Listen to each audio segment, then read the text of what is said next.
Hi everyone, my name is RJ Temple. With over 20 years in the entertainment industry, I've seen and created quite a bit of cool things.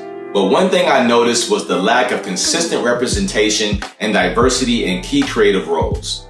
Access, knowledge, and empowerment for the creative minority community is truly necessary. If you have the gift to write, make music, start a dance studio, or even direct a film or show, the color of your skin shouldn't impact your ability to pursue a career that you love.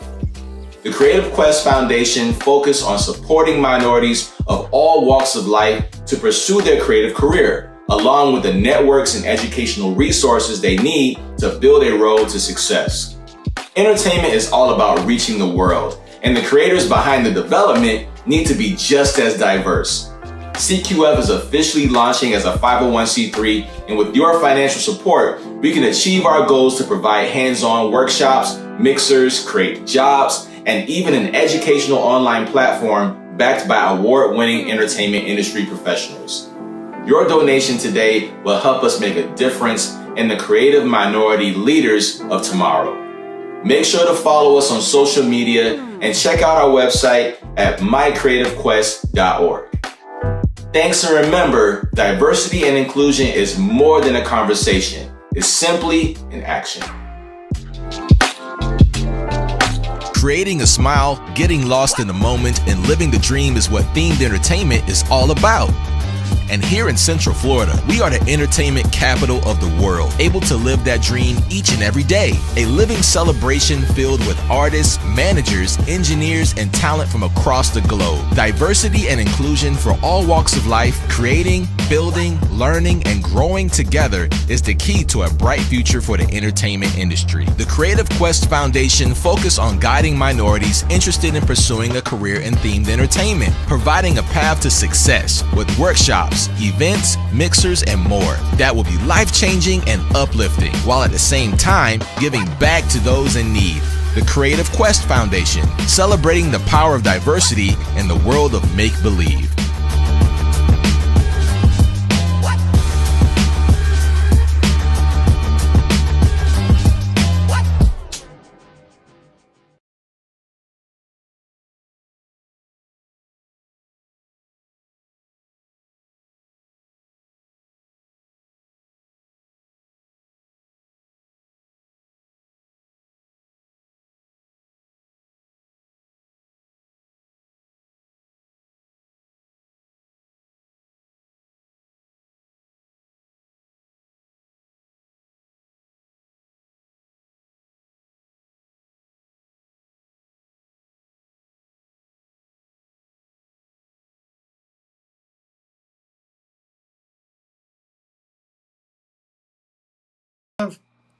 We are muted. There you go. Welcome to the unmuted version of Creative Talk with RJ and Friends. This is awesome because one thing about creativity is that we have the ability to be able to tell stories in unique ways. And one cool thing about it is that there's so many ways to do it, from film, television, location-based entertainment, attractions, you name it. And so it's really, really cool to be able to have this conversation today. And I have a lot of great friends that's going to be with me today. Again, make sure you check us out in the chat on Facebook and YouTube. We want to make sure that you're here. We'll give you a shout out live here on the event to be able to have this conversation. It's really going to be amazing. So I'm just going to share some really fun pictures with you about my background. Here's a fun picture I found of my daughter first before we dive into creative development. This is a funny picture of my daughter when she was a kid, and one thing that's about creators is that we are always this way. We're really fun. We're really high energetic, wearing costumes, doing cosplay. Even as funny as having a bucket on her head, which is so hilarious to me. But if you look in that middle picture there, that is actually a lot of us in creativity, trying to figure out, how does this door open? How do we get through this opportunity and be able to shine in the best way possible? And so I really can connect a lot with the way my daughter looks in this photo, trying to just figure out, what is the next step and how do you pull the door to your opportunities? And so a lot of times it starts with just having conversations like this meeting amazing individuals that's going to be on this call and be able to network and talk about, what does it take to get to the next level and to build that dream that you always have, as a writer or a producer or artist. There is space for you in this world. It's really about defining, how your creativity fits in all of it. And so I just thought that was just a fun picture. I'm going to show you some other pictures and just my background. I've been working in themed entertainment for many years, over 20 years. I used to create my own shows called RJ and the Upbeats in Savannah, Georgia. That's my hometown. We used to do live stage plays, over 15 original stage plays, 50 original characters. And what was fun about doing those types of shows is that it gave me the grounding of creativity that I use today, working on multi-million dollar projects. But it all started in these humble beginnings, working in themed entertainment for live shows around puppets, articulated characters, utilizing back screens to add more characters on stage. These were all elements that I used for many years. And what's neat about it is that it's not just about just putting on a spectacle and creativity, but it's also making memories. This is one of my favorite pictures here. For the minority community, we also have a big passion for entertainment, for live shows and experiences and characters. This is fun to see these young guys on the front row, me interacting with them with a puppet. A lot of times, this is the first time actually experiencing something like this. And to be able to spearhead that memory for them is just remarkable. And so that's what creativity does. It opens up the door for everyone to be able to join in and have fun, no matter what background you have, what age you are. It truly gives you that chance to be able to join in on the story and have a blast. So having these humble beginnings, of course, in anything in creativity, I always believe that if you don't have those opportunities in the mainstream yet, you build those opportunities for yourself. And all those years I put into it, in 2014, I transitioned into themed entertainment, moved to Orlando, and ended up doing a lot of great, awesome projects, working with a lot of different companies, such as Disney and such other, and even Universal and so forth. Just being able, and even Nickelodeon. You see their blue right there, as a project coordinator working on their live shows. So I mean, it's really is a blast to be able to have different types of backgrounds. You see in Total Map, as I move myself out of the way there. Total Map was a game that they had a million streams, where I worked on a game sound design and composition, did stuff for Cocomelon, Nickelodeon Hotels, Bubble Guppy Live, and also Chuck E. Cheese, that we'll talk about later. And then just another stuff like Disney Wish. I did the media production, media opening for the Rise of the Resistance ride at Hollywood Studios, Paw Patrol live show, and also some more stuff for Pokemon Universal and also Epcot Play Pavilion. But yeah, what's fun about being able to have these types of projects is to be able to enlarge those humble beginnings and then apply it into what it is today. To be able to take those simple skills and apply it into themed entertainment for everyone to enjoy. It's really a lot of fun to do that. And so to be trusted with major projects, especially as a brother of color from Georgia, diving in, it's truly is a remarkable opportunity. And so today we're going to learn about a lot more stuff when it comes down to our backgrounds, and I'm going to introduce you to some really neat people. First up, it's a good friend of mine. I'm telling you, when I first got to Orlando, this is the first person, one of the first individuals I ever met, and she really is a jewel to the industry. Really diverse in skill set. Make some noise for my good friend Melody Austin. How are you, my lady? Hi, RJ. It's always good to talk to you. You're so kind. I love your Welcome to the intros. They're always the best. conversation. Oh, wait, what do you say? I always love your intros. They're always the best. I'm telling you, it's right off the cuff. So, but every note of what I said is exactly how I feel. Because one thing about when you're doing this type of work is that it's all about how you, not just the work itself, but the people that's on the journey with you. So, I mean, just shout out to you, and just being such a partner. I'm gonna take you a little blast in the past, if that's okay with you. Oh, yeah. Um, We got to start off right? yeah. So we have a lot of humble beginnings, and I'm gonna show you a picture of the first day I met you. And this is the first day I met you, and this was actually at SeaWorld. You remember this? Oh, I will not forget this day. I remember the first day we met. It was a great time at SeaWorld. Oh man, Yeah, and that was yeah, back when I had the silver hair. Everyone on this call now gets to see all the different hairstyles I've had through my career because there's been a lot. yeah, yeah, Too. It was great. We were looking at Mako. yeah, Right? yeah, yeah. Mako had That's the big just was coaster, just and about to open. yeah, it was just about to open, and believe it or not, that was like one of my first times wearing a hard hat. So I was trying to find one that fit my head. It was crazy. Yeah, but what was funny is that I was like, man, there's people of color that do this stuff too, and so it really hit home that we're out here. And shout out to my good friend Blake Braswell that's right next to you. I see over there in the corner. Is Yep. that Blake next to you? Yeah, Yep, that's Blake. Yeah, yeah. SeaWorld was so awesome for hosting this, and this was before I actually worked with them. Um, so it was a good time. It That was a good time, and I just loved that they just opened their door and got to show us behind the scenes. Um, it was a really good day, man. You gotta send me this picture, man. I don't think I have this one anymore. Yeah, yeah, absolutely. So we're gonna talk a little bit about your background. So tell us a little bit about who you are as a producer of L.B.E. for Hasbro. So talk a little bit about what your story is, working with this company, and we'll dive into other things too, just real quickly. Yeah, definitely, definitely. So the cool thing about LBE is that it's pretty much the themed entertainment industry. It's just another name for it. And it expands a lot. It's been things like outside of theme parks. It can be like escape rooms. It can be family entertainment centers.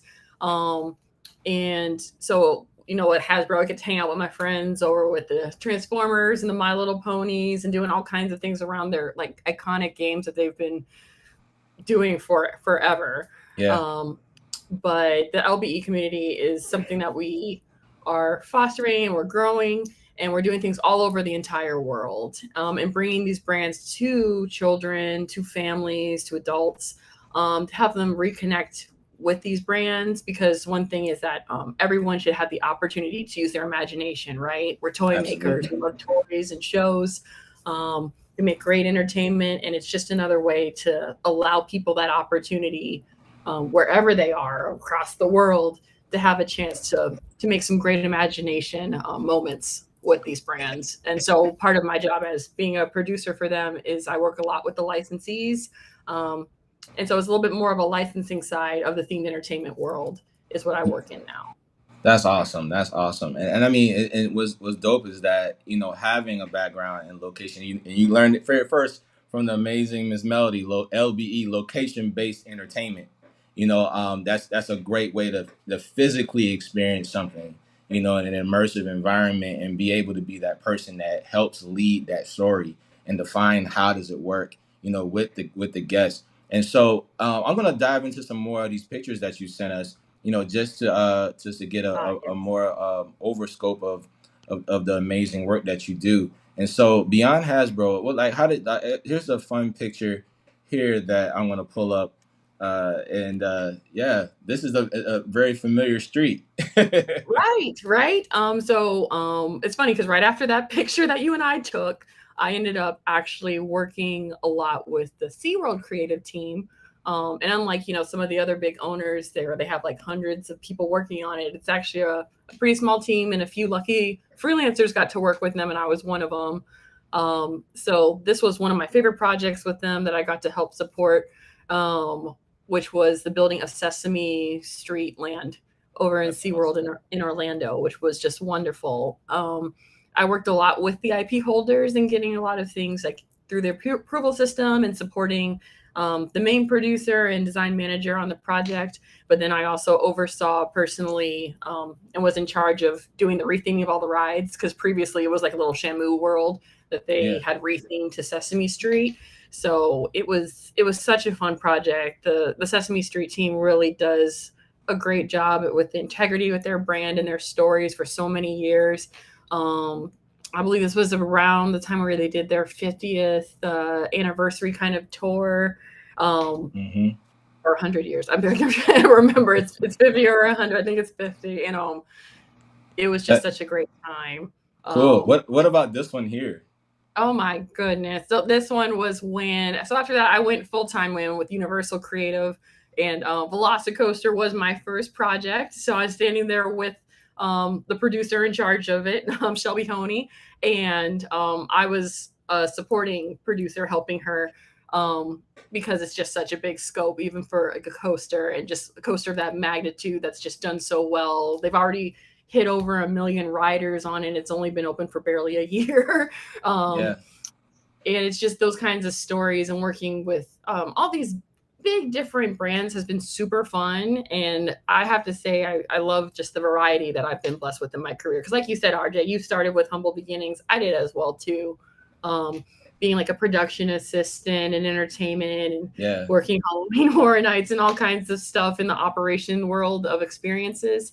And so I'm very grateful to get to like build them and bring them to other families, and work with teams to make these like just great times for their family, great That's memories. so cool. Yeah, yeah, and that's the thing I love about our work is that it's about opening up opportunities for families to dive into IPs that they love and enjoy. Yeah. And then it's really about just the accountability, right? The creative accountability to maintain the IP. And so it's cool what you do at Hasbro now, to be able to maintain the IP structure of it. So however they utilize it in the field, that the characters will stay the same, the integrity of the characters and how they're presented, stays the same. And staying, in the true essence of how it was created. And so it's cool, I mean, and we were at UC together at the same time. And so it's crazy to Yep. go and work on attractions and then go get a sandwich and vent and then come back and do more attractions. And, it just really is fun. And so I really applaud you on all this work. And I think we have any other pictures. And this is just a fun one for us to just have, just our buddy photo Ah, there. That's that your was our first day at UC together. yeah. It's I'll truly a never forget blast. it. Uh, What you and say? it's like you said, I remember the people and the memories, honestly, more than anything else on every project, right? Like I remember our first day. I remember both of our first days. The first time when we met with the Slice event, and the first time we met, that we got to work at UC together, which was really fun. And it's really an industry about the people that we're in, and that's why I think what Creative Crest is so important, because it is showing people that there is room for minorities, and people of color in this industry. And it's nice to make a buddy with the other brown person in the picture, because usually there's only a few of us. But I'm so excited to start seeing more and more people at these types of events and trying to learn about the industry, because you and I, we just kind of stumbled on it, and we were Yeah, fortunate enough to like find our path and have the right people believe in us. Brian Morrow, who was in that picture with you, I will yeah, never forget him. He always, I knew I had never worked in design. I had a background in journalism and content creation, but not like attraction design with like roller coasters. And he trusted me to make one of the largest roller coasters at Sesame Place, Oscar's Wacky Taxi, oh which I might have yeah, a I forgot picture. about that. Yeah, yeah, I think there might be a picture of that one. But it takes a lot of different people to come in and believe, especially for people of minority, to have that opportunity. And the more people we can meet who are also of color, the more people we can meet who are other types of minorities, whether it's their sexuality or, their gender. It's just, it's just great that we can all like kind of meet each other and have those types of people believe in each other. And that's why these networks are so important. Yeah. We got Facebook and YouTube chiming in. We got Cedric Nichols on the call. Hey Cedric, Ooh. DeAndre Melvin, hello. And Blake Braswell has joined the conversation. He's like, wait, am I in that photo? Is that the first time I met both of you? Oh, man. Yes, it is. It is. That's the first time you met Yeah. us, man. On this photo right Um, there.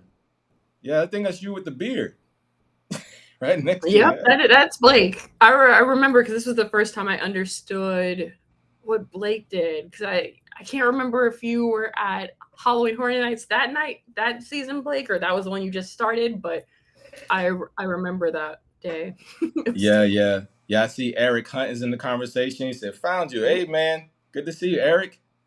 Yeah, and Shelby's in the photo. I love this photo. Shelby Oh, joined. Hey, Shelby. oh, hey, Shelby. always good Yeah, people. yeah, And yeah. that's the This is funny thing, right? Like these people are still in your lives, even if you don't like work in that company anymore, or maybe you've, changed industries a little bit. It's really about the people that we get to work with that makes this job really fun. yes, lifetime of friendships. That's amazing.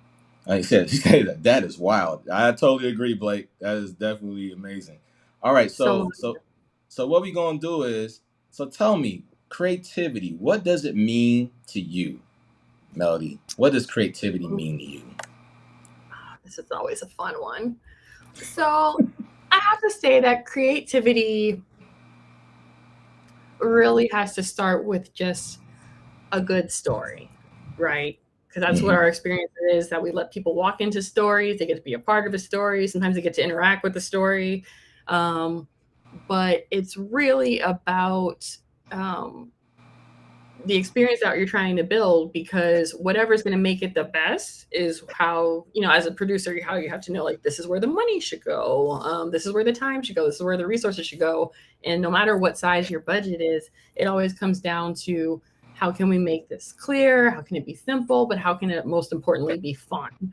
Yeah, Right. And a good story is always going to be fun. No one's ever going to be like, oh, that was really nice and everything, but it wasn't very fun. Like, if it makes sense, it's going to be fun. And that's always the heart, and that's the fun part of us being creatives, right? If not, we would, be like the boring construction people or something like that. But we get to just care about the fun and make it the best that something can be. And it can always be better, no matter how much money you have, whether you're with giant theme parks or with something as simple as an escape room. You can always um, make that story the priority. It's going to be great. I love it. I love it. That is a true definition of what creativity means. So thank you so much for joining on that part.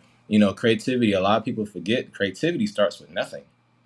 And then so and Yeah. so when you're able to start it off with that, you're able to appreciate, what does it take to be able to tell those stories in the most practical way, highlighting those characters and fulfilling that vision, in the best way for the guests to be able to join in, to be able to connect with that story, connect with their how their life story connects to, what they can relate to, whether it's something from them personally or something that their friends or family have experienced, and they can kind of connect the dots with that too. So that's amazing, ladies and gentlemen. Melody Austin, oh my gosh, Always isn't she fun. remarkable? And Fun let and good before, company. yeah, before we transition over, anything else, what's your favorite project that you worked on? Oh, so I'm gonna say it's a hard one, because probably a lot of the really fun ones, it's gonna be a little while before I can ever talk about those. But I would say out of my ones that are open, the one that'll always sit with me like in a special place in my heart is a Battle for Ire, which I may have sent you a picture of. Oh, It's it's no longer open. It's no longer open at Busch Gardens, Williamsburg, but it was still to this day probably my favorite one working on, because I was on from like pre-concept, and when it was just a thought of an idea to being mm-hmm. there on opening day was just so amazing. Um, and it's an interactive VR ride, where you had to go save the magic of Ireland, by helping the last fairy guardian go save her world. Um, and it was just kind of different. Here's what we did. We only had like enough money to really kind of just retheme. We were taking over an existing attraction and making it something new. So I'm just always really proud of this project, because we did so much with what we had, and it was really well received. Guests really did like it. Everything with VR, people are kind of like worried about like, oh, this is sickness and stuff like that, but people were coming off feeling fine, which was good. And people just really enjoyed it. And I'm sad that it's closed now, but I'll Mm-hmm. always be a special place. It'll always be my favorite first project, especially because I had awesome people I got to work with. Um, like Janelle from MDSX was really fun, and we just all pulled together so well on that team, and it was just really fun. Awesome, awesome. Well, thank you so much for sharing. We appreciate, everything that you've done, in this field. Once again, guys, make sure you show love to Melody Austin. She's an amazing talent, and they can find you on Instagram, right? Yeah, Melody Austin. Send me a message. Tell me hi. I'm always posting about just different stuff from the entertainment industry. But it's a good way to connect. Awesome. And I think you're on LinkedIn too. Yep. Always, you can always send me a message, mention that you came from this chat, in case I don't recognize your name. But you can always find me professionally as well too on LinkedIn. Awesome. Thank you so much, Melody, for being a part of the conversation. We're gonna take a brief, a quick beat, real quick, for all of you that are joining in on Facebook and Instagram, and also on YouTube. Thank you so much for joining in. It truly is a blast. Melody Austin, isn't she amazing, guys? Just a talent galore. So let's do this real quick. We're gonna do a quick giveaway. I have a book that I released called 100 Sparks for a Creative Mind. It's a handy guide to help you on the go with creativity. And one thing I like about this book is that as a creator, it does help me be able to tell, my story, but also to be able to guide others that, especially the stuff that I messed up on in my skill set, working on in creative development. It actually helps me, figure out, how to encourage myself in the middle of a lot of creative scrutiny. You're trying to figure out, how to approach things with a level mind. But this book definitely has helped me. So I'm going to give away about 8 of these today, and I'm going to actually sign them and give them out. I want to do what I know. The idea of this book is that I actually, open it up and then you read a passage. Let's just see, what this is. I'm gonna get your take on this, Melody. I'll hop you back in real quick, and let's just see what this passage says. And get your thought on it. Okay. So it says, have a strategy for negativity. It says, I always had this bad habit of being stuck in negativity. When you work on your inner self, the outer self produces better results. As a result, my creative pathways started to shine bright because the energy used to create negative thoughts was turned into the magic wand of positivity around me. I believe in the power of self love and self healing. They are essential for a creative to shine bright. What are your thoughts on that? That's deep. That's deep, RJ. And I'm gonna have to read every passage in that book. So I think that that's a really powerful thing. And I think that's an important thing for creative people to understand. Because we can all kind of get stuck in some of the negative cycle, right? Because you just want to do what's best for the creative, what's best for the guests, right? And sometimes it's just not always easy. But I always do look at having a plan. So, one is having your emotional support water bottle handy nearby of some kind. Because just drink some water. Just calm down, drink some water. It'll be okay. And then you have your support system, right? Because, like I said, a lot of things in working in this industry is about the cool people that we get to work with, and these lifelong friends that you've kind of made throughout all these different projects. And each one offers their different perspectives. They offer their different help. And I feel like that's always kind of my strategy if I'm starting to feel like really negative about something, is that you have to call the right person to get that little extra boost. I know I've called you many a time, RJ, just because we can relate on different levels of different stuff, because we've worked at some of the same places. We've done a lot of different things. And sometimes it's just knowing your network and knowing your support system and having that. And that's what creatives really need, because that's how we feed off of each other. And it's also how we lift each other up, especially, being a person of color in the industry. It's always nice when you can talk to another person that kind of comes from a similar perspective. That's amazing. And it really, so yeah, man, that is so powerful. Have a strategy for negativity. So I'm going to give this book to Cedric Nichols. This is yours, buddy. Congratulations. Cedric is so lucky. Yes, Cedric, this is yours. I'm going to actually sign this. Cedric, make sure you send me a direct message on Facebook. And then I'm going to sign this and send this to your house.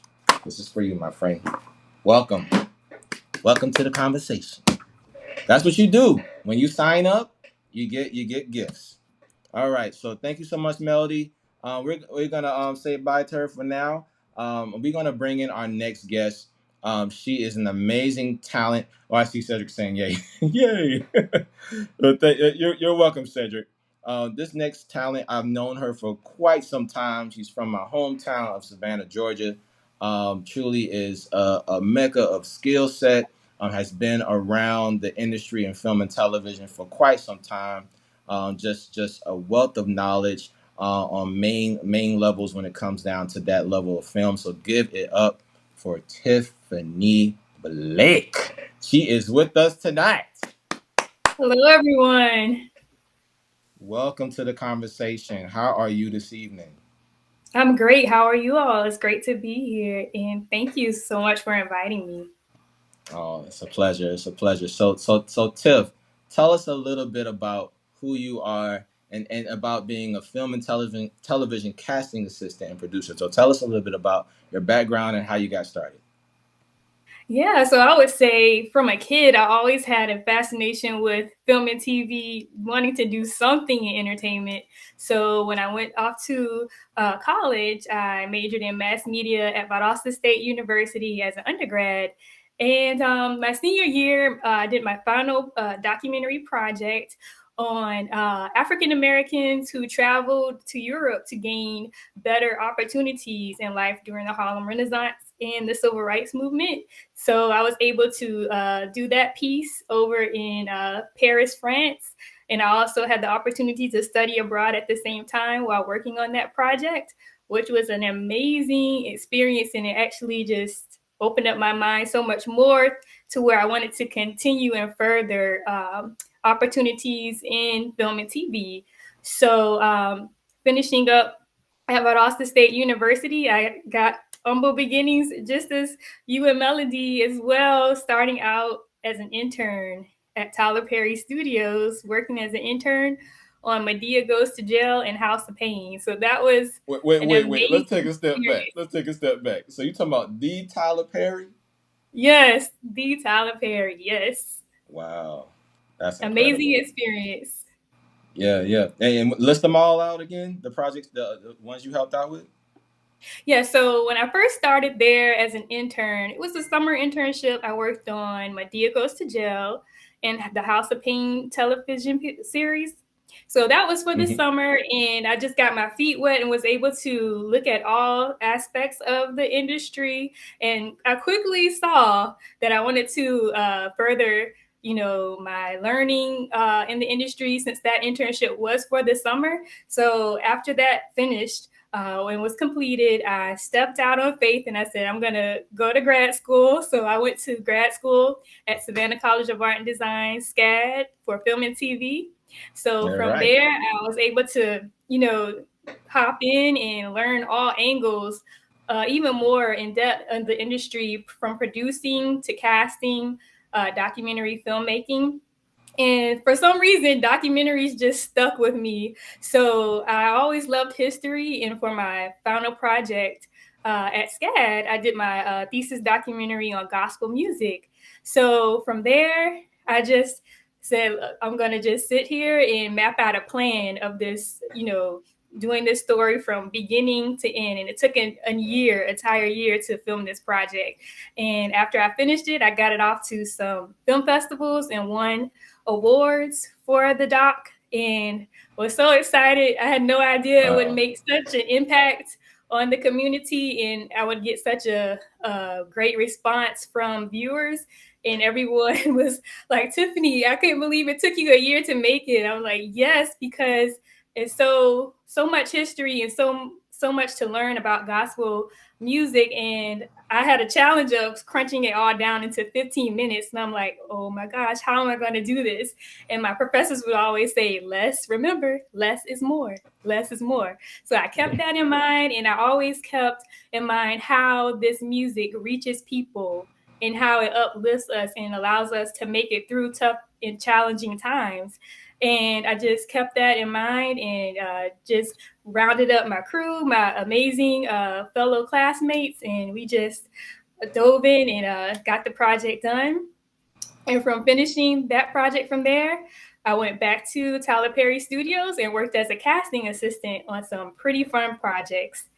And those projects were the Have and Have Nots, the pilot season. I worked on the very first seasons of the Have and Have Nots, Love Thy Neighbor, and also a Medea's Christmas and the film Single Moms Club. So it was all an amazing experience just to meet people and see the characters come to life from the very beginning of the concept, from the script, and casting those characters and bringing them to life. So I really enjoyed it. I'm a people person, so I love connecting with others. So it was a great experience.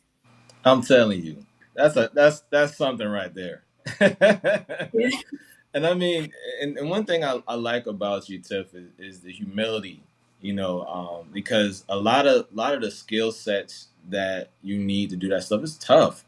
The cash on a big scale like that, there's Mm-hmm. so much at stake.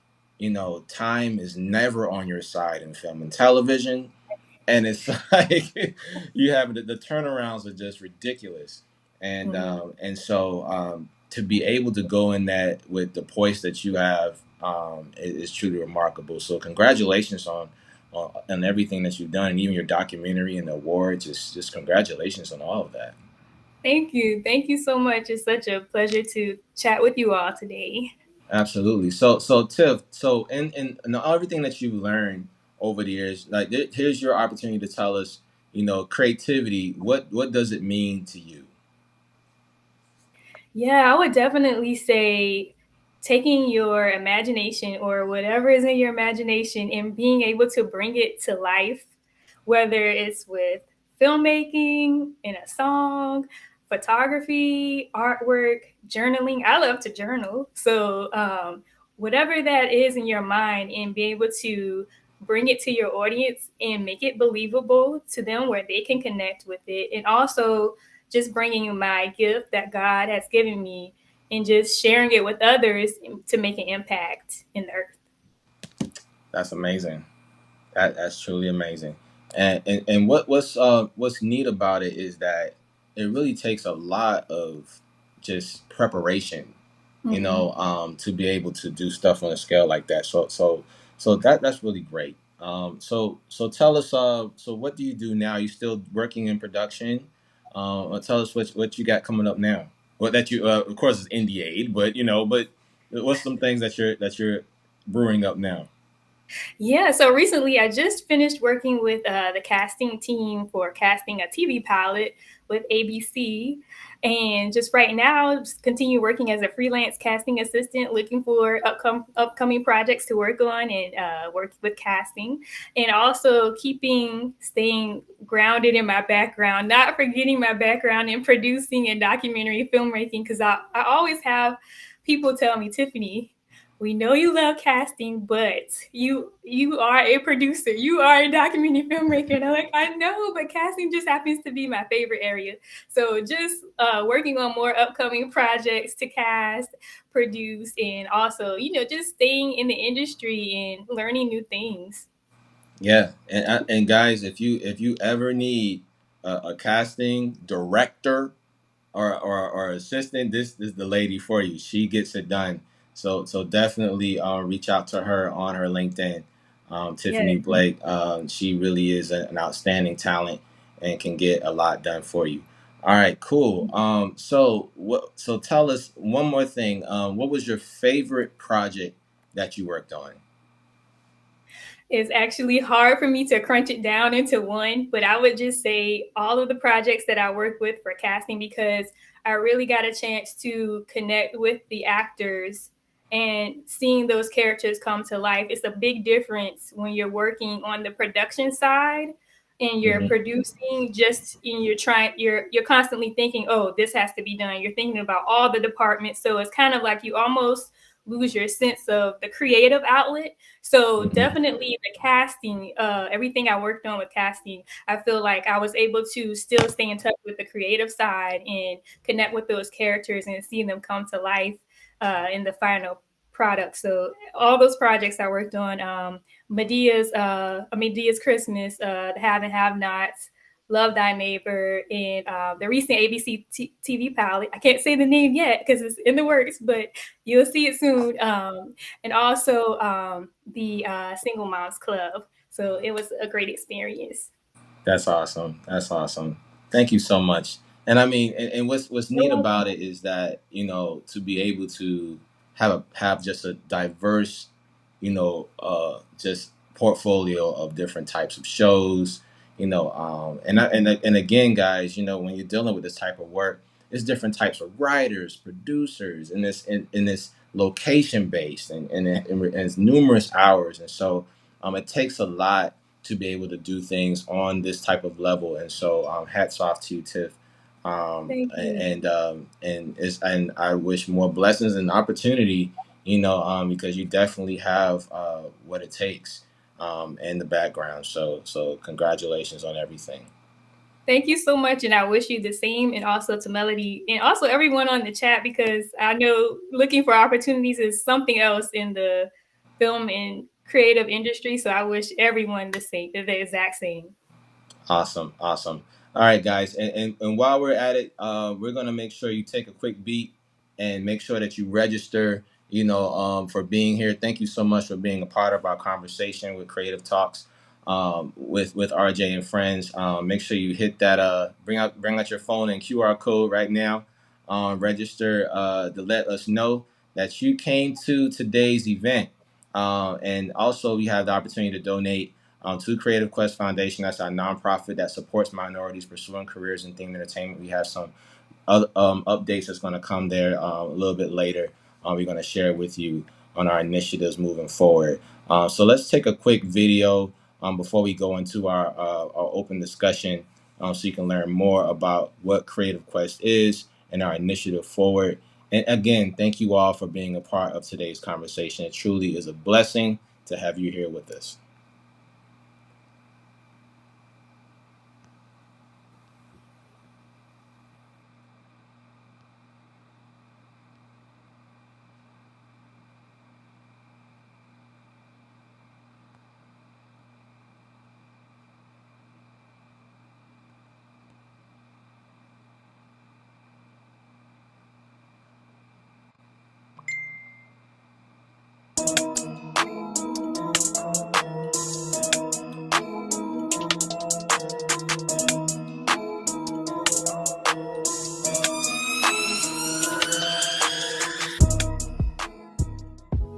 Hi, I'm Nick, and thanks for tuning in to CQF TV.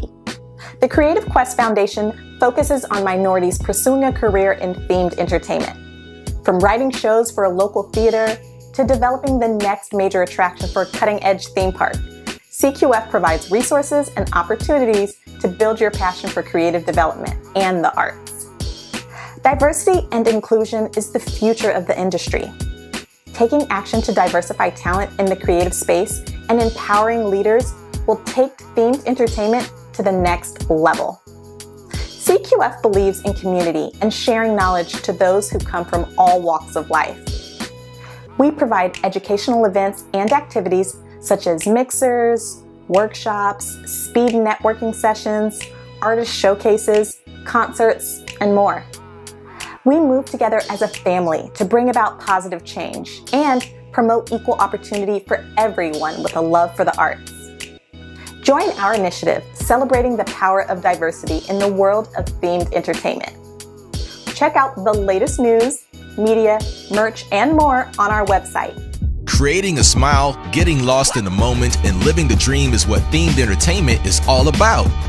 And here in Central Florida, we are the entertainment capital of the world, able to live that dream each and every day. A living celebration filled with artists, managers, engineers, and talent from across the globe. Diversity and inclusion for all walks of life, creating, building, learning, and growing together is the key to a bright future for the entertainment industry. The Creative Quest Foundation focuses on guiding minorities interested in pursuing a career in themed entertainment, providing a path to success with workshops, events, mixers, and more that will be life-changing and uplifting, while at the same time giving back to those in need.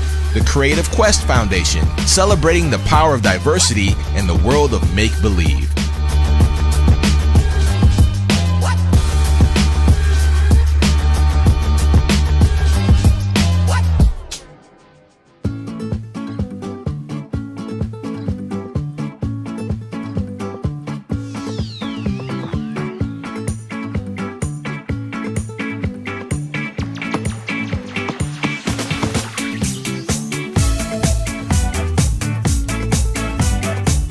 up, y'all? And we are back. Thank you again for being a part of today's conversation. We're gonna go into the Q&A. We're coming down to the last 15 minutes of today's session, but we want to make sure that we say thank you to everyone that's joined us so far on Facebook and also on YouTube. DeAndre, what's up? Naeem Thomas, what's good? Eric Hunt, again, thank you so much. Brianna, thank you so much for joining. Thank you. And also Blake, Cedric, and others. Shelby, thank you again for staying on. And again, make sure you, in this next segment, we're going to go into a quick case study about a special project that me and Melody worked on in an open conversation just to end it up with about creativity and taking some questions. I already saw a question that came in. DeAndre, we're going to get to your question shortly after our case study. So we'll make sure we'll stay locked there. So I'm going to bring in the magic team. We're going to all come in together all at once. Everybody's together. Yes, and I'm gonna make sure I get you all up. Can you guys live? Go ahead and say something. Yeah. Hey, hi. Hey, all right, Hey. cool. So we've had a lot of great conversation about creativity, and I'm gonna have you be a little nosy in on this on Tiffany, because this is a film that me and Melody worked on, and this has truly been a fun moment. Believe it or not, this has been about 2 years ago at this point, maybe a year ago, about a year ago. We both worked on this beauty Chuck E. Cheese Get Down Around the World. Do you remember that? I'll never forget. It was really fun. But yeah, I can't believe it's like 2 years ago now. It was a good pandemic project, right? Yeah. And what's fun about this, and is that it really brought in a new brain for me. You know, I've never been a creative director for a film on this level. But what was neat about it, and I'm gonna show you a fun photo. See, look at the face that we had on the set for this thing. You hear me? Deep thoughts. Go ahead. Deep thought, because y'all, it was crazy because we did all the shooting in like one day, but we only had like so much time, and it was a lot of like problem solving in the moment on the shoot day, and it all just came together really well, which was really nice. You know, especially like shooting something in the middle of the pandemic. Like I don't even think vaccines were out yet. So yeah. No, they were. I think they were. Yeah, and what you say? Yeah, I think the vaccines actually just came out, so at least it was a little less scary being around other people, you know. But yeah, this came out 3 months ago, actually. After all that, and it came off on International Dance Day, just to give everybody an idea of what this project is. Get Down Around the World. The Chuck E. Cheese team reached out to me at L.B.E. Imagination Workshop, my company, to write and produce an original show that highlighted dance from different parts of the world. And so we did, a little bit about the importance of Africa. We went to Africa. We did some music there in Ghana, and then we also did India as well. And we also done Ireland, and we did Brazil. And this episode is focused on Brazil and Ghana, and so it was truly a beautiful piece, and it was a mixture of quite a bit of different types of media. Actually, 3D animation.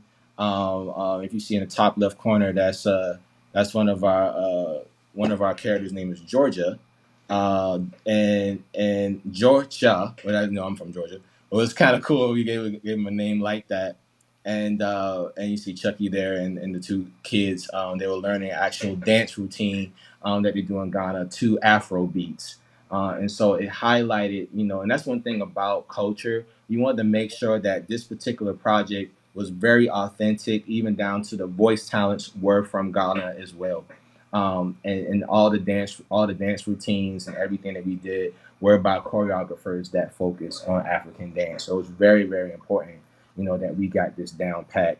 But yeah, it was a true delight as we go to more of the shots. Here's another one of our characters, from Brazil, and with Helen and Chuck. And to be able to have, a voice talent from Rio de Janeiro working on this was truly remarkable. It was all hands on deck when it came down to these characters. I mean, here's even a fun shot of us working on the actual motion graphics. We had actual motion capture suits on at the location of the studio. So while they were actually filming the characters in one room, we had we had the motion capture in the other. So what was it like doing all that, Melody? It was so many levels of stuff going on at once. Yeah, it was so much wrangling, and just like the experience of all the people that we got to work with was really like flourishing, because everybody's kind of doing a lot of other stuff at the same time too. So everybody really came together and was very focused, which was nice. And I think that's the only way we got it done. And like especially with working with the puppeteers, like it's just I do just love watching like puppeteers go at it. Like they were in their element. They had like taken their time to like memorize the scripts and like read through them. So that went really well. And then especially with working with like little kids, like I had never actually worked with small children for like a shoot like this.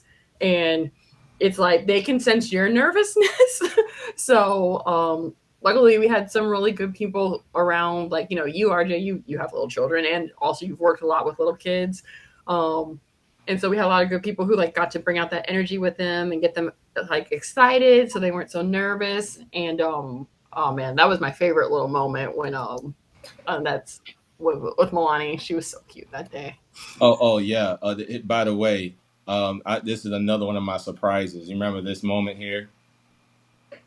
And so she called herself being a director next to you on the set. Oh yes, she was very ready. And I was like, yes, girl, reach high, keep reaching high. Yeah, yeah, it's really fun, and it was, and I appreciate you so much, and also just to pull up the shot again, big shout out to Kaylin, our producer, right there in the middle with her hands up. She was amazing, and just to be able to go in and just help us out. I mean, because it was so many levels to that content, and to be able to the rally around it together as a team. And even with you, Melody, like you came in like literally right before we went on location, because my schedule was getting crazy in the middle of it. And so I was just like, I just need help me, please. And so I mean, just thank you so much for hopping in on that project. It truly was fun to work with you on it.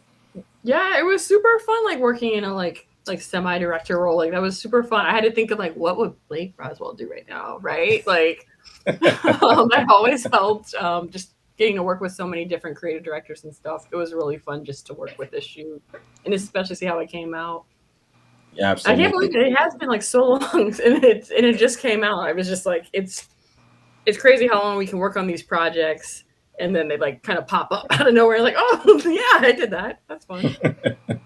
Yeah, absolutely. Yeah, and so I mean, it's just incredible to think about, well, as you think about just creative development, and this is what's been cool for you, Tiff. I know we talked a lot about location based entertainment between me and Melody, but the production process, like dig even deeper into give a reality check to what is it like doing a project, a multi-million-dollar film, like what's the mindset you have to have when you come in the room and you're doing that type of work? Yeah, and Melody touched on it a little bit earlier. Same thing for filmmaking, problem solving. Just be ready to problem solve. Filmmaking, you just always have to have your plan B, C, D, E, and F ready, because you just never know what changes may happen. And just always have the mindset, you already have your plan, you already have your game plan ready. So if anything shifts or alters, don't let that frazzle you or get you off track, because just know in the end it always works out regardless of anything. Like, just for example, you may be planning to shoot exteriors one day and it's raining, but you didn't want rain in the scene. So, okay, back up. What's plan B? What can we do? Can we go ahead and do some interior shots on this day and come back? Or do we need to, just take a break and wait for the rain to stop? What do we need to do? So it's all those different, what we call parameter factors of filmmaking that we have to think of. Even from just breaking down the script and thinking about, okay, are we going to shoot exteriors this day or interiors? How many extras do we need for this part? Where do we want the extras to wait? Because even being an extra, and I strongly encourage anyone who's interested in getting their feet wet in the industry just to take a peek and see what goes on the sets. An extra is a good opportunity to just see what's going on, because you're there right in the middle of everything, and you're going to be right there in the mix of the director. And sometimes, the first AD, especially if you're able to serve as a stand-in, I strongly encourage those opportunities as well, because you can see what's going on, the decisions that are being made between the DP, the director of photography, and what changes may have to be made during that day. But just walking, like you said, walking in the room, you just have your game plan, just have your backups, because just know that you're going to be problem solving the whole time. Mm-hmm. But in the end, I promise you, it always works out regardless of any changes that may take place. You may have a situation where you're shooting at night and your generator might stop working. Oh my gosh, what are we going to do? So or get hit by lightning. Right. So it's just everybody get your phone light out. Yeah. Right. So you just have to have all the backup, and just working on even taking it to a level of the working as a student on different projects as well. Just thinking of all the different plans, because you wear a lot of hats as a student coming into film school, which I really appreciate about when I started out in the film industry. It was so much of a weight was lifted to see how everyone can carry this part of the weight. The producer carries this part of the weight. The director carries this part. Your director of photography has this part. But as a student, if you can't fulfill those or get those positions fulfilled, because a lot of times everyone's working on their projects together simultaneously, so you may not be able to get everyone. So you have to wear all those hats, right? So, yeah. But when you're walking on these big film shoots, everyone's working together simultaneously, and it just flows together so amazingly well. But like I said, we always have those plans or backup plans in place just in case. But everything, works out. I always say in God's favor, it always works out for the best in the end. Absolutely. Humility is the key, right, Tiff? Say it again. I'm sorry. Humility. Yes, humility is always the key. Humility. Yeah. Oh, no. No, I can hear you now. Humility, yes, is the key. Yes. Yes. Yeah. And you never know, when you touched on that, that's a good point, because you never know who you're talking to while you're on set, or even just at a simple meeting where you're going to film and TV production meetings. You just never know who's who. So always be humble, always be ready to serve someone, even if they ask you to go, can you go get something to drink? Like when I started out as an intern, as a production assistant, I was serving. I wasn't really in the thick of the casting part yet of what I really wanted to do, but I was serving and learning, and you just never know. So by the time I got ready to go back and work as a casting assistant, it was like, oh yeah, Tiffany, I remember her. Yeah, she helped us on this and this. So it's just always serving and being humble, and just relate to others. You just never know who you're going to meet. Service is the best networking you can ever do. Right. People might not remember the person they met at the mixer, but they will remember the person who was like nice enough to like go find them like a tissue box when they needed one, or who's just always trying to be helpful and like genuinely means it. I feel like people will remember that person way more than just someone that they randomly met at an event. Right. Definitely. That's true. That's very true. And I again, it's just a reminder, as I bring everybody else in, that it's about, are you hard to work with? You know, Right. you know. I mean, let's just start with that. You know, and I mean, and that determines your opportunities. And you don't want to be, a person that's difficult in this industry because again, as in LBE, as in film and television, it's a small industry and word gets around like this person is hard to work with. Don't work with them. You just gonna be, 5 days is going to be 5 months if you work with this person. So I mean, they'll say that stuff. So just make sure you stay humble and stay on top of where your skills are at and what you need to adjust and not. So let's hop into. I know we're running close to time. So we want to get a question in from DeAndre Melvin. He said, "How can someone who doesn't have a traditional skill set and no practical experience break into the industry?" He says, "I have a tiny platform on TikTok and want to try some ideas to tap into my creativity." Mm. Do it. What's stopping you? It's TikTok. Go for it. You got a good idea? Why not? There's actually a children's book that's called that, like what to do with an idea. And the idea looks like a little egg with a crown, and the little idea is just like following this little boy around. I get it for like every single baby shower I've ever been invited to. People are always like, "Oh, this book is so good," and adults should probably read it too because it's like, what do you do with the idea? And it just kind of keeps bothering the little boy and bothering the little boy until he does something about it. You got an idea, go with it because I think RJ, you're a great example of someone who's really built your skill set, right? Like like you said, you made your opportunity and you have all of this like individual work that helps you, get in with Nickelodeon because they saw that you had skills, you had creativity. Because there are parts of this stuff that you can kind of learn on the job, but Yeah. if somebody has the right mindset, if somebody has, creativity, like that does perk up ears and that does get people's attention. So the more of that you have to bring to the table, the better. Is what That's I great. would say. And Yeah. Yeah, yeah. yeah, you're right, and I mean, it's really about working with what you have. Like when I was working with the upbeats and creating that stuff, I mean, it was pretty much like what I had at the time. I didn't really have a lot. When it came down to how to make things happen. How to be able to get content prepared. I had to trust my team. I had to trust in my ability to be able to define story, and then be able to just define the skills that I have, and just like for me it was just music. I'm a musician, and so I had to take that skill and be able to find out how does that connect with story, how does that connect with telling a character, telling a character's journey.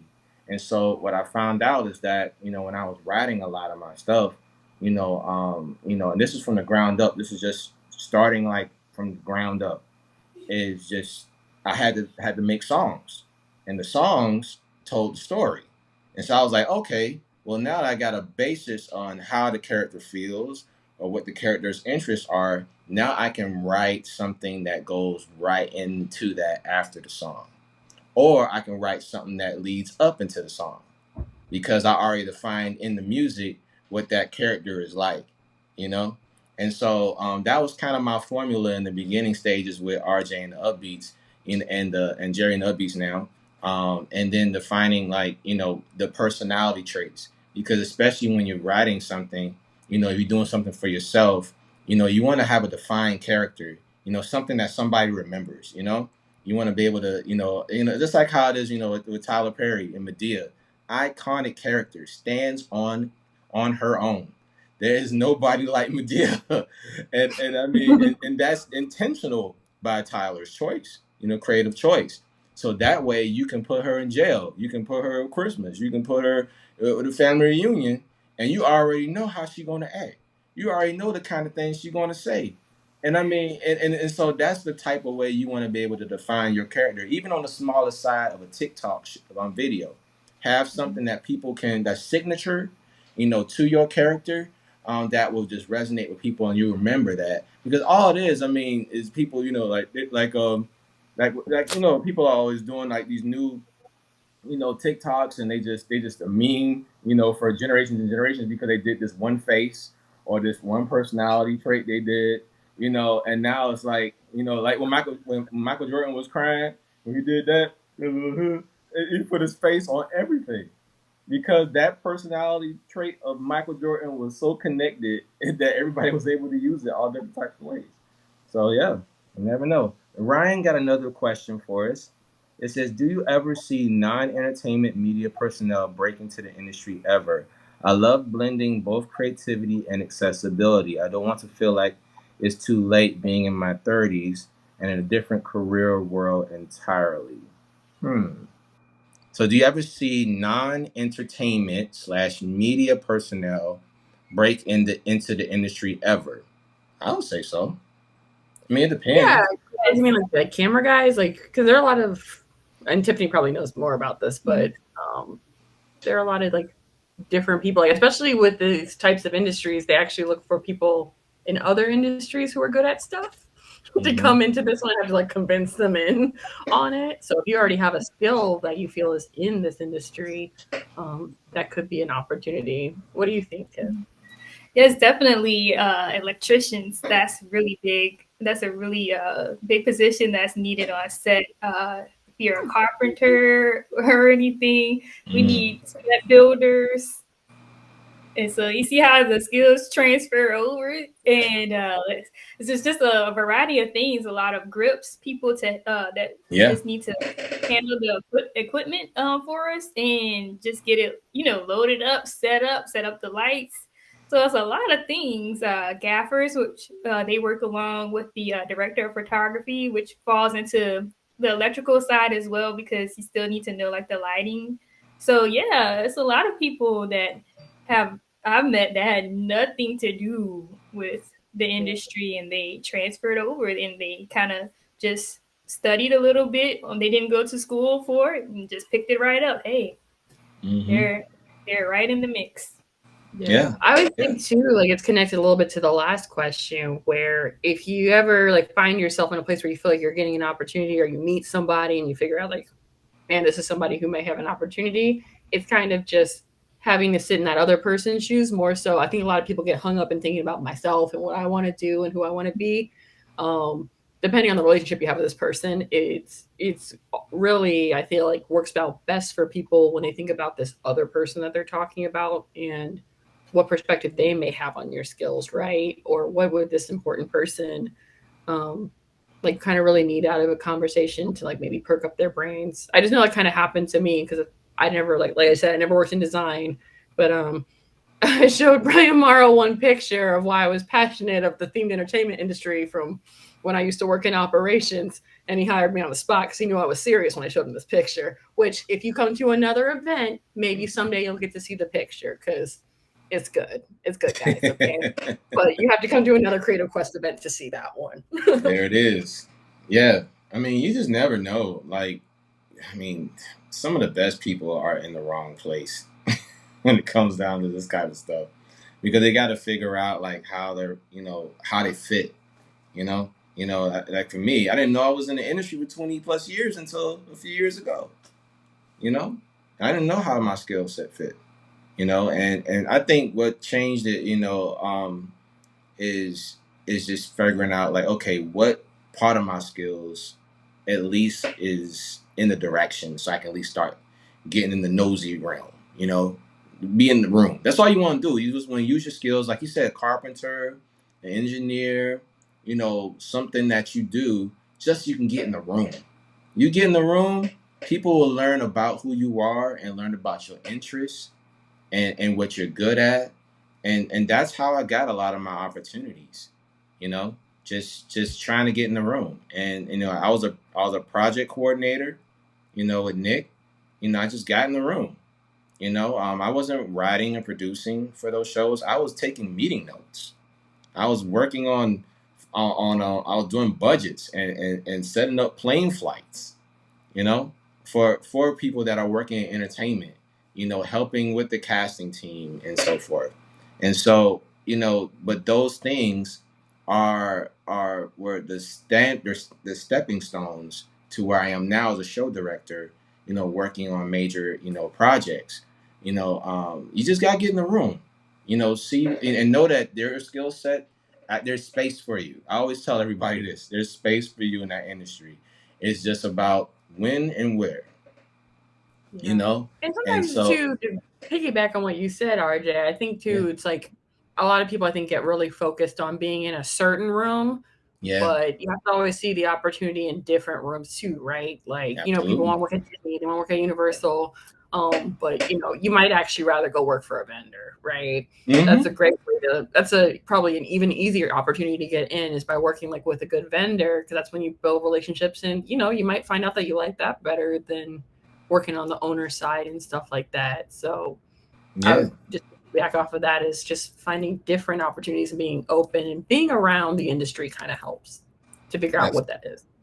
that's absolutely right. Yeah, we're gonna do our last question. We'll wrap up. And the last question is with our good friend Blake Braswell.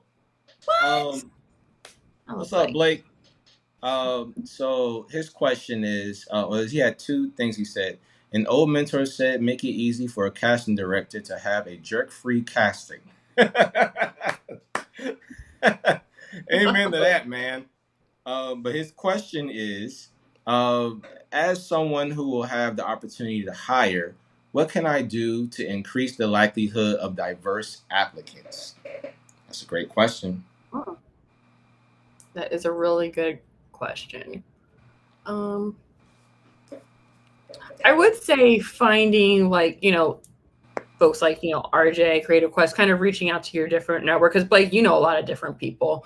Um, and I think you're in a good position of kind of knowing different people who may have a buddy, with a different skill set. And sometimes it's going to those types of people first. It's going to organizations like this one. There's also too, I just feel like, being really open minded about it that, if you feel like you're kind of like hoping to have like more opportunities and having more candidates of that type, um, give them some grace and like put the opportunity out there. Like everyone only has so much time.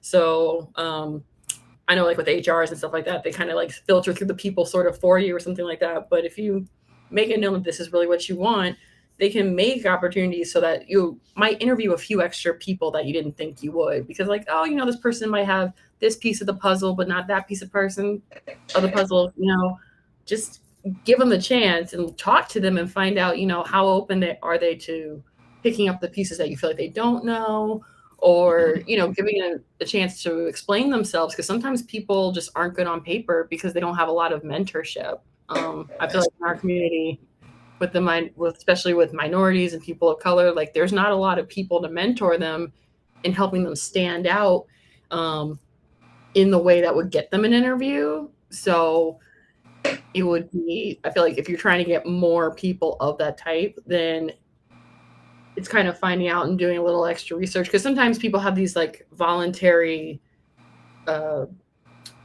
what is it called? Y'all seen them, the voluntary ones where they're like, when you say your sex, you say your gender, you say your yeah, your ethnicity and stuff like that, or if you have a disability. And people who genuinely fill those out usually are a minority, so that kind of does help a little bit. And it's not, some people are like, oh, that sounds like preferential treatment, but it's not really because you're just giving them more opportunity to have more of those candidates to talk to because I just feel like a lot of the minorities don't have somebody to mentor them to get past like a well-written resume or a good cover letter. But if you talk to them, you can see like, wow, this person is actually skilled. Their skills just may have been used in a different way, but I could probably still use them. And that's where I have found that people who have been kind of open-minded like that, when they talk to different people of minorities and have given that person a chance, they found out this person is actually qualified. They just maybe didn't understand how to get there first. yeah. That's my 2 cents. I know I'm long-winded, y'all. No, that's good. That's real good. And you want to add anything to that, Tiff? Oh, I really think Melody said it really well. And maybe just outreach to colleges and universities and tapping into their career offices just to see, hey, get an idea who, who's really interested in moving forward. I know some schools are trying to, get students in more, like she said, mentorship programs, people of color. Myself, I just actually participated in the Casting Society of America's mentorship program. It's the first one that they've done, and it was all virtual, and it's geared towards helping more minorities get into casting. So I'm sure a lot of more organizations are starting to launch more mentorship programs like that, but definitely I would say college outreach and probably HBCUs as well. Yeah, Absolutely. that's really good, Tiff. I forgot about that part, but I feel like that's like the smartest thing people can do, because if no one in college ever talked about like themed entertainment or L.B.E. or film, like, everyone's like, if you're going to try and be an artist, you're going to be poor, so good luck. But you meet other people who are like, I know a lot of artists that are not poor, so come on, people. Sometimes just getting out there and meeting people, especially on college campuses, that's a great idea. Yeah. One project I was on with Disney on the Yard. It was really, really cool. Where they have Mickey Mouse, drum major Mickey Mouse, actually in the attire of a drum major for a marching band. He's actually with drum majors from HBCUs that march with him. And they go all around the world, actually, and they reach out to different HBCUs, talk about the different programs they have, for engineering, with Walt Disney Imagineering, different initiatives there. And so it's been fun to do that. I actually was show director for some of their stuff at Essence Festival this year. But there are things out here that's reaching out to the community in fun ways. And just to kind of, put a button on that too. In 2020, there were a lot of conversations about this, about, how do we diversify the space, and a lot of times they were thinking maybe it has to be this type of role. You got to have this amount of experience, and you got to be Black, or you got to be this, and you got to be that. And the thing that's hard about that thing, and I'm that person that has that conversation. I don't mind having it. Is that you have to, first of all, people of color, we have skill sets. We want to be acknowledged for those skill sets, and it has nothing to do with the color of our skin. It's about what we learn as individuals and the time we put into our skills and our work. That's what we want to be acknowledged for, not for the color of our skin to fill in the checkbox. That's one thing that we should heavily avoid in our industry, even though that is heavily practiced, in small arenas, but, it's very obvious for those who are out here like us looking for opportunities. So make sure you have a balance there. We want to be acknowledged for the work that we put in just as much as anybody else does, and so all we ask for is just an opportunity to be heard. That gives us the chance that we need, and to not assume that because of how we look, we can't do high experience roles and professional roles. I want to always be me, but I can definitely be a director, and I can do the next project for you. Melody will always be who she is. Tiffany will be always who she is. And you have to be okay about that. But also know that the diverse part is that you can't teach culture, because culture actually helps, with the type of content that you're developing, And so you got to be able to have that open space, for all of us to be in the room, because that's one thing about having diverse groups. You get so many cool ideas. I always say Wakanda would have been built years ago if everybody got in the room together. You know what I'm talking about.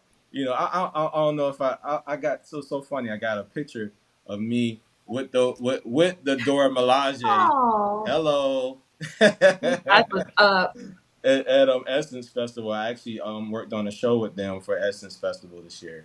But yeah, it just was fun to be able to do that, and not only that, is the power behind that story, of just the acknowledgement of who we are as a culture, and not how we look, but the power that we have, is just going to resonate, as long as you give us that platform, and don't judge early. Don't judge not where we look. We way more powerful than we look. We got vibranium in our skin, and that's the beauty of what we do as a culture. We always are thriving and finding unique ways to represent ourselves. At the same time, give a nod to our history just as much as everybody else wants to too. So yeah, that's my long-winded version of that too. So thank you guys so much. Oh, Naeem said it very good. Naeem, by the way, was our video producer for Chuck E. Cheese. He said, "Can't teach culture." Well said. Just need a voice. Amen, my brother. All right. So Yes. so this was a great conversation. Thank y'all so much. This Yeah, thank you. I just Yeah. I love RJ how you're just so good at bringing different people together and people from outside our industry, in our industry. Creative Quest really is like I know that we have the mission for minorities and people of color, but I do just love how we can bring people together and talk about these types of things and get to know really cool people. Because I don't know if you realize this, but Tiffany is amazing. Thank you, and so are you too, I Melody. thought you were my favorite RJ, but I don't know. I think move over hey, RJ. Tiffany starting to I'll become move over for besties in the Tiffany. group chat. I'll move over for Tiffany. I'm telling you. You guys are the best. To you. Especially if she can introduce me to Tyler Perry or Keith Sumter or one of those I fine know, people right? that have nots. Bring them But with you the next time. I'm serious. right? Okay. Aren't you all like besties now? Awesome. Well, yeah, and again, we'll do one more call of so tell us again, Tiff, how do we get in contact with you? Yes, definitely. You can reach out to me on LinkedIn, Tiffany Blake. And yes, make sure you reference the chat today so I can definitely remember who you are. And yeah, I'm a people person, so we can take it from there. Awesome. And Melody, how do we get in contact with you? Yeah, definitely. Just in a more casual way, if you want to start following me on Instagram, Melody Austin. Melody Awesome is really just where I kind of like to be fun and nerdy, but also more professionally. If you want to connect with me, is on LinkedIn. Just make sure that you reference this chat as to how we know each other. Because LinkedIn is becoming a battleground of spam bots and very interesting people, y'all. And I would love to connect with all of you who are actually interested in good conversation. Okay. Awesome. Thank you all so much for your conversation today. It really was a treat for me. So thank you for your time. And we definitely have to do this again. We definitely have Yes, to do this. definitely. And thank you, RJ, for asking us to be a part of this. It's been such a blessing. Yeah, this is really great. I hope there are many more. Absolutely. Yeah, and I'm gonna actually dive into a couple other things too. And thank you, ladies, for being a part of the conversation. If you haven't yet, make sure that you register. To let us know that you came today. It is really is a blast to have you a part of it. Make sure that you hit that link or QR code that link. It'll take you straight to our Eventbrite page where you can donate to Creative Quest Foundation so we can do more events like this. It's truly going to be awesome to have you a part of that. And some quick announcements as we move forward. There's a few things I want to highlight as we go into the next realm of upcoming events for the fall. I'm going to have an actual new class that's going to be tied to my book called Creative Class. Hold on a second. There you go. Creative Class with RJ Temple. It's going to be a teachable course I have alongside with my book. That'll be very, very helpful for all of you. So if you are a fan of the 100 Sparks for a Creative Mind, I have a 16 module course that'll be alongside with the book that I created, 100 Sparks for a Creative Mind. So make sure you check that out. That's going to come out this fall. Another thing that's coming, I'm so honored and privileged to announce that IAPA is going to be a partner with Creative Quest this year. We're going to have scholarships that we're going to be working on together to get 50 individuals to the IAPA floor this year and educational program. And so if you're interested in that, make sure, again, you go to our Eventbrite page for a Creative Talk with RJ and Friends. Make sure you register, and then we'll put you on that list. And you can also send me a direct message if you're interested in being a part of that scholarship. Definitely send me a direct message, or you can just register on the Eventbrite page for this event. I'll get your name and email and everything, and then we'll put you in Those spaces are very limited, but it's a great event here in Orlando that's going to feature every single industry representative you can think of under one roof. That's where we have, you know, the latest attraction technology, media, 3D animation, you name it. Every single brand under the sun normally is under that roof. And they're networking and talking. And so we're going to have our first opportunity as a family at Creative Quest this year at IAPA.